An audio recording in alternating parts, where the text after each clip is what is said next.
Hello everyone, welcome to Clear Chemistry. So in today's video I will discuss about the elimination reaction. Elimination reaction क्या होती है? कुछ eliminate हो जाना, यानी इन रिएक्शन से कुछ निकल जाता है. ठीक है, डेफिनेशन क्या होगी एलिमिनेशन रिएक्शन की? The reactions that transform saturated compounds into unsaturated compounds are called elimination reaction. Saturated compound क्या होता है? The organic compounds in which there is a single bond between carbon-carbon atom. For example, CH3, यहाँ पे single bond है, it is saturated compound. And unsaturated compounds, the compounds in which there is a double or a triple bond between carbon-carbon atom. For example, CH2, ये unsaturated है. ठीक है, elimination reactions को डिहाइड्रोहैलोजिनेशन भी बोलते हैं, क्योंकि इन रिएक्शन से हाइड्रोजन और हैलोजन का रिमूवल होता है. अब इनकी रिएक्शन देखते हैं, बेसिकली इन रिएक्शन में होता क्या है. तो मैं एक एल्किल हैलाइड लेती हूँ. पहले ये जो रिएक्शन है अल्कोहलिक KOH की प्रेजेंस में होती है. This reaction takes place in the presence of alcoholic KOH. इसको पढ़ने से पहले एक चीज डिस्कस कर ले. न्यूक्लियोफिलिक सब्स्टिट्यूशन रिएक्शन में अगर हम किसी एल्किल हैलाइड की रिएक्शन किसी बेस के साथ कराते थे तो अल्कोहल बनता था. वो देखते हैं पहले. अगर मैं यहाँ पे एक एल्किल हैलाइड में ले रही हूँ, इसकी रिएक्शन एक्वस बेस से कराते हैं, एक्वस KOH या फिर एक्वस NaOH हम ले सकते हैं, तो हमें क्या मिलता था? हमें अल्कोहल मिलता था, CH3 CH2OH और प्लस KBr निकल गया यहाँ पे.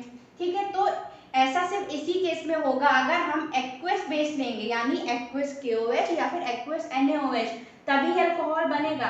बट अगर हम अल्कोहलिक KOH लेंगे तो अल्कोहल नहीं बनेगा. ये चीज आप याद रखिएगा, यहाँ पे बहुत इंपॉर्टेंट है. ठीक है, तो देखते हैं रिएक्शन कैसे होगी. हैलोजन जिस कार्बन से लगा हुआ है उसको हम बोलते हैं अल्फा कार्बन, और अल्फा कार्बन से जो कार्बन लगा हुआ है उसको हम बोलते हैं बीटा कार्बन. ठीक है, हैलोजन जिस कार्बन से लगा हुआ है वो अल्फा कार्बन, और अल्फा कार्बन से जो कार्बन अटैच है वो बीटा कार्बन.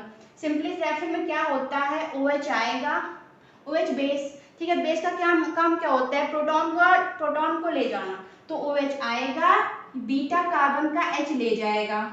ठीक है, और अल्फा कार्बन का X निकलेगा. इन रिएक्शंस में बीटा कार्बन से H निकलेगा और अल्फा कार्बन से X रिमूव होगा. तो क्या मिलेगा हमें? ये देखिए, बीटा कार्बन का एक बॉन्ड ये खाली, अल्फा कार्बन का एक बॉन्ड ये खाली, तो यहाँ पे डबल बॉन्ड बनेगा इन दोनों के बीच में. यहाँ पे H, यहाँ पे H, and this H and this H. ठीक है, X निकल जाएगा तो हमें यहाँ से वाटर रिमूव होगा, H2O निकलेगा प्लस KX, ये रिमूव हो गया. तो आप ये समझ गए होंगे आई होप. ये चीज यहाँ पे बहुत इंपॉर्टेंट है. जिस कार्बन से हैलोजन लगा हुआ है वो अल्फा कार्बन, और अल्फा कार्बन से लगे कार्बन को हम बीटा कार्बन बोलते हैं. ये चीज यहाँ पे इंपॉर्टेंट है, तो आप ये याद रखिए. ठीक है, तो ये हो गई रिएक्शन. एलिमिनेशन रिएक्शन बेसिकली होती क्या है? तो यहाँ से हमें क्या पता, जो एलिमिनेशन रिएक्शन होती है, these reaction results in the formation of alkene. यहाँ पे ये एल्कीन बनी. ठीक है, अब यहाँ पे तो हमने एक सिंपल एल्केन लिया था जिसमें हैलोजन वाले कार्बन से जो नेक्स्ट कार्बन लगा है वो बीटा कार्बन है. ठीक है, बट अगर हम कुछ ऐसा कंपाउंड ले लें तो हम क्या करेंगे? फॉर एग्जांपल देखिए,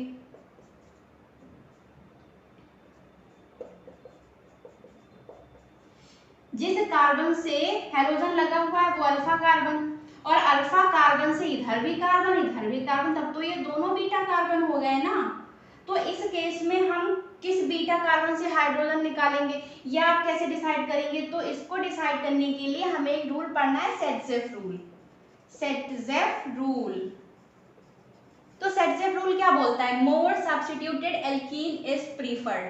ठीक है, एग्जांपल से बताती हूँ. मैं यहाँ पे ये कंपाउंड ले रही हूँ, CH3 CH2 CH, इससे मैंने हैलोजन लगाया, and this CH3.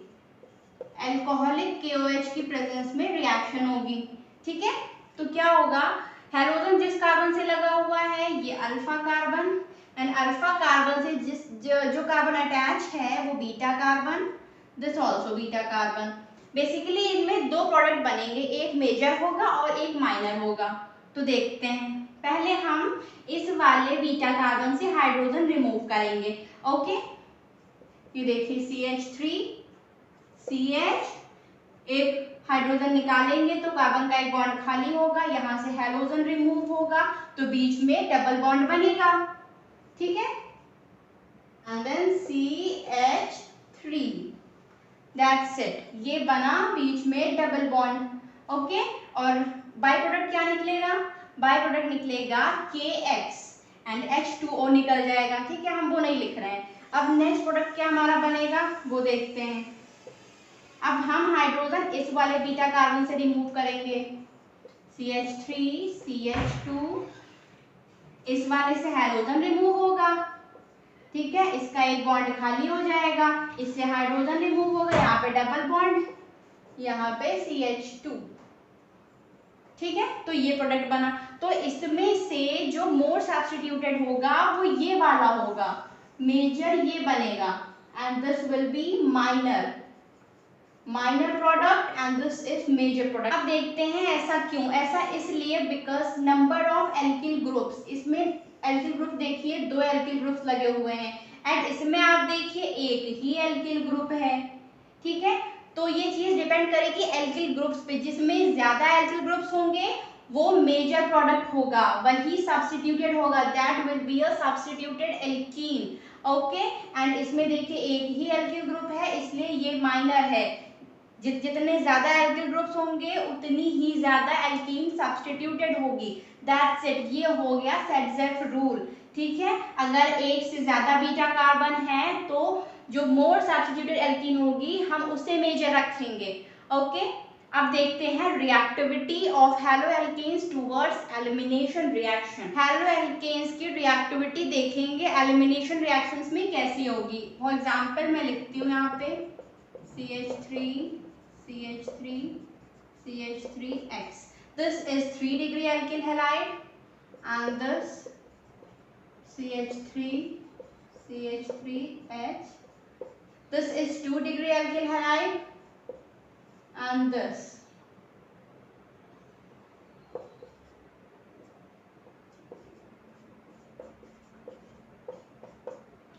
is 1 degree alkyl halide. तो रिएक्टिविटी हम किस बेसिस पे डिफाइन करेंगे?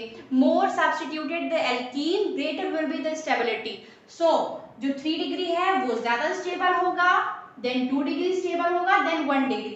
So I hope you like this video. Make sure that you subscribe my channel, and thanks for watching.